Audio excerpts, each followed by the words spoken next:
Donald Trump is a man known for saying unbelievably dumb and cartoonishly despicable things, but the way he's handling the hurricane devastation in Puerto Rico is gross even by his callous standards.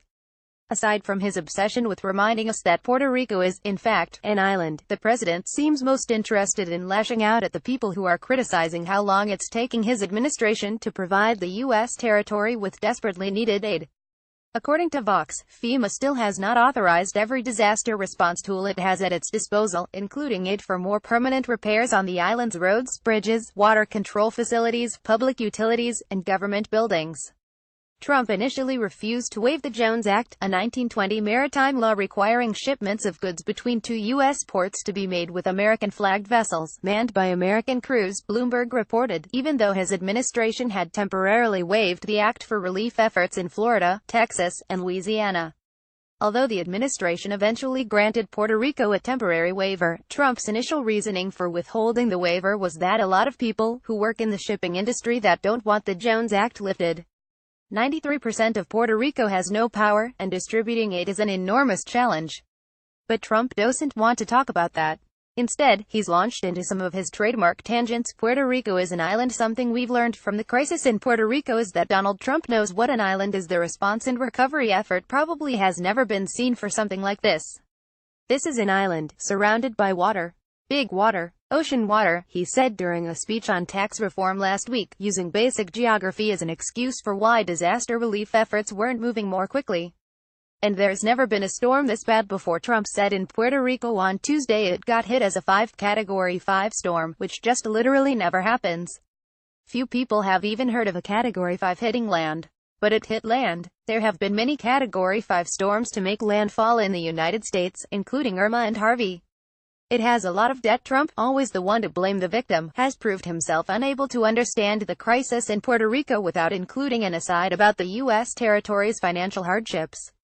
Last week, he tweeted, "Texas, Florida are doing great, but Puerto Rico, which was already suffering from broken infrastructure, massive debt, is in deep trouble." On Tuesday, he followed up on his comments about Puerto Rico's multi-billion-dollar debt crisis, which he is compelled to mention basically every time he talks about disaster relief. "I hate to tell you, Puerto Rico, but you've thrown our budget a little out of whack," the president said jokingly on his trip to the island Tuesday. "Because we've spent a lot of money on Puerto Rico. At least more people didn't die on his trip." Trump told Puerto Rico Governor Ricardo Rossello that he should be very proud of the relief efforts, explaining, 16 versus literally thousands of people. "You can be very proud. Hurricane Katrina took 1,833 lives. Having a lower death toll than your Republican predecessor in the crisis you are mismanaging is perhaps not the best thing to brag about." George W. Bush's response to Hurricane Katrina is one of the most shameful and morally abject moments during his time in office. "You're being really selfish and mean." In the president's Twitter meltdown about Puerto Rico last week, he lashed out at the San Juan's mayor, Carmen Yulín Cruz, in response to her begging him to save us from dying. The mayor of San Juan, who was very complimentary only a few days ago, has now been told by the Democrats that "you must be nasty to Trump," the president began, then blamed Cruz and her colleagues for their inability to get their workers to help, complaining that they want everything to be done for them when it should be a community effort. Enjoy YOLO. During his visit, Trump threw paper towels into a crowd of hurricane victims as if he was shooting t-shirts out of a cannon at a concert. "A lot of love in this room," he remarked.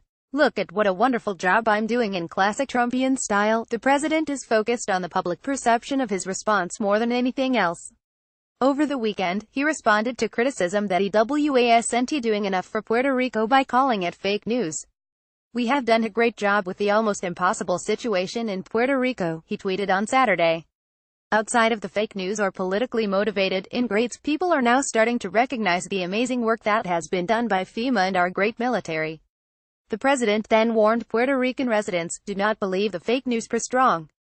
Luckily for Trump, 93% of the island doesn't have electricity, so it's unlikely they have access to the fake news he desperately doesn't want them to see. On his trip to Puerto Rico, Trump has repeatedly said that Puerto Rico officials think he is doing a great job. "Well, I think she's come back a long way," Trump said of Mayor Cruz, who decided to meet with the president despite his insults. "I think it's now acknowledged what a great job we've done, and people are looking at that." The president said of Governor Rossello, "From the beginning this governor was not playing politics, he was giving us the highest grades." Follow Eve Pazer on Twitter.